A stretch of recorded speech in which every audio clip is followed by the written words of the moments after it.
So what's up mga brad, no? Magandang araw sa inyo.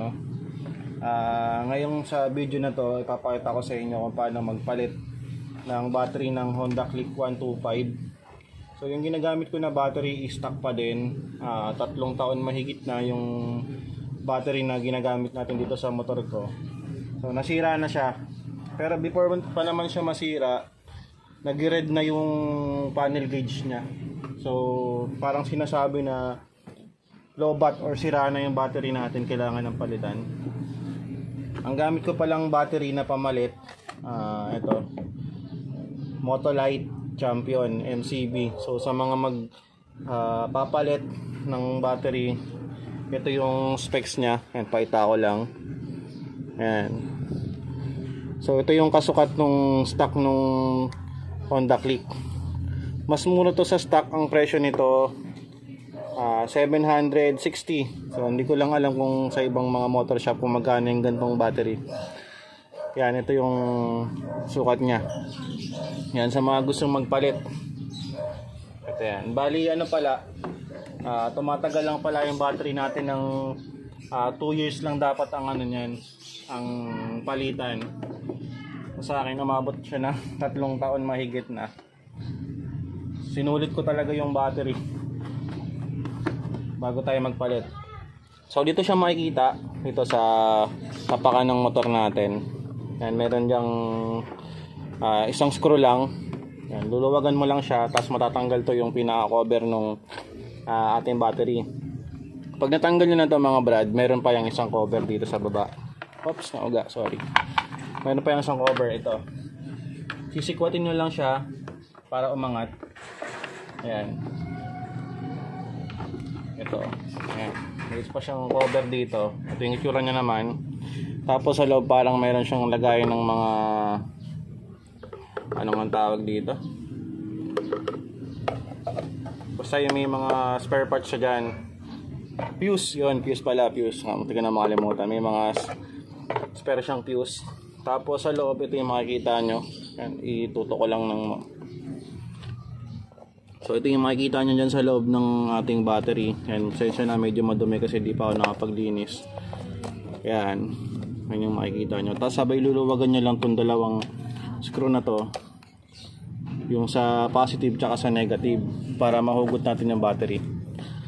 Pakita ko lang sa inyo.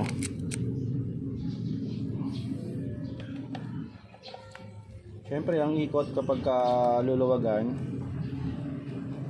counterclockwise.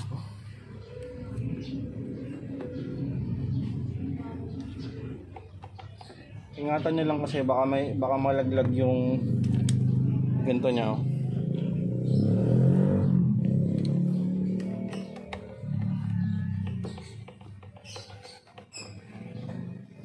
Sa mga nagre-red na yung panel, kapag sinasabi na ng motor natin na palitan na natin, kasi dapat yan mga 12 pagka hindi pag nakahinto yung motor natin, 12 volts. Tapos ito naman yung stock na battery ng Honda Click 125. Ayan yung brand nya, GS. Yan, GS. Tapos GTZ6B, ito yung nakalagay. Ang presyo naman ng ganito, so kung gusto nyo bumili ng original na stock, nasa 2,000 yata, 2,000 or nasa 1,500, depende sa shop na pagbibilan nyo. Kasi nag-canvas ako ng ganitong battery, nasa ganun yung presyo nya. So ito naman mas mura. Kung ang comparison nya, mabigat talaga tong stock. Ito medyo mas magaang ng konti tong Motolite, pero sana tumagal din tong battery na gagamitin natin. So ito yung sukat yan, parehas na parehas yan. Kung magpapalit kayo, pwede kayong gumamit ng ganitong battery. Or kung makakabili kayo ng stock, syempre wala nang mas gaganda pa sa stock na battery. Ito nga, tumagal ng 3 years mahigit eh. Almost 4 years na to itong battery na to, bago siya nasira. Sa pagpapalit natin ng battery, yun lang din kung paano natin siya tinanggal itong stock. Ganoon lang din natin ito ibabalik. Itong lagayan ng screw dapat nandito sa kabilang sa left side. Tapos balik lang natin to. Balik lang natin yung mga sikipan ng screw nya. Ayan. Tapos pasok lang natin dito. Oops, nalaglag.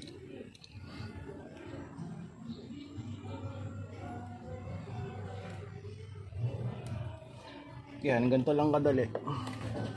Pasok lang natin dyan. Tapos kung gusto nyo na rin linisin yung lagayan ng battery nyo, pwede naman. Sa akin, hindi ko nalilinisin yan. Tapos siguraduhin nyo lang na hindi na iipit yung wire bago nyo ilak. Tapos lagay lang natin tong screw.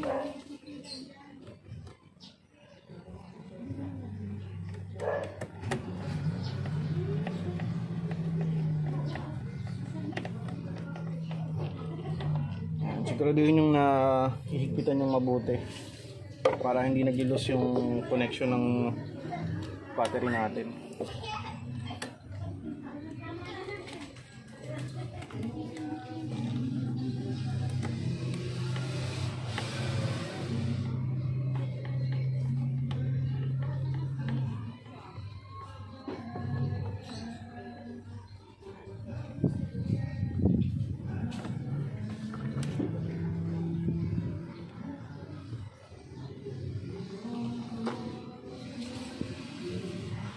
So yun na mga brad, no? Nakabit na natin, nagpita na natin mabuti. Tapos syempre bago natin siya takpan, i-check muna natin kung gumagana yung ating panel. Yan. So kanina kasi hindi ito gumagana. So yung gumagana na siya ulit. Start natin. So yun, gumagana naman na siya ulit. Ayan, pwede natin siyang patayin. Tapos pag na-check nyo na kung gumagana, siyempre pwede na natin siyang ilak ulit. Ayan. Sa paglalak naman, ganun pa din. Siyempre kung paano natin tinanggal yung kanina, ganun din natin siya ibabalik. Check nyo kung nalalaglag, kasi minsan nalalaglag yung mga fuse eh. Nalalaglag siya dun sa gilid. Kaya ang hirap niyang ibalik. Kasi ito pala. Ayan.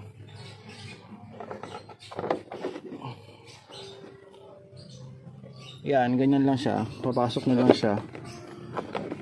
Siguraduhin nyo na nakalubog ng maayos. Ayan, para hindi siya mahirap ibalik. So yun, kapag nabalik na natin, pwede natin ibalik tong cover ng ano sa footboard.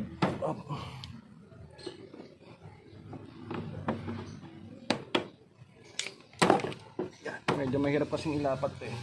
Kailangan nyo pukpukin. So yun, kapag lumapat na yung cover, dapat lapat na lapat siya, hindi nakaumbok. Yan. Dapat nakalapat, tsaka natin siya ilak.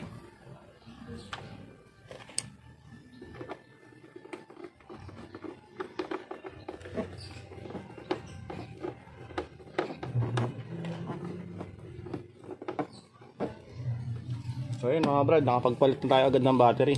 Napakabilis lang. So ito yung stock na battery ng Honda Click 125. Ayan. Ang talagang time nito bago ka magpalit, dapat aabot lang to ng 2 taon. Yun lang ang buhay ng stock na battery. Tapos ito, hindi pa natin alam kung tatagal ba siya. So sana tumagal din siya ng kahit mga 2 years. Okay na sa akin yun. Ayan, ito nga pala yung brand. Ayan. Motolite Champion MCB. Ayan. Kung makahanap kayo ng ganitong battery, ito yung ano niya, ito yung code niya. Ayan. Ito yung kasukat nung sa stock na battery ng Honda Click 125. Ayan. So yun lang mga brad, sana may natutunan kayo sa video natin.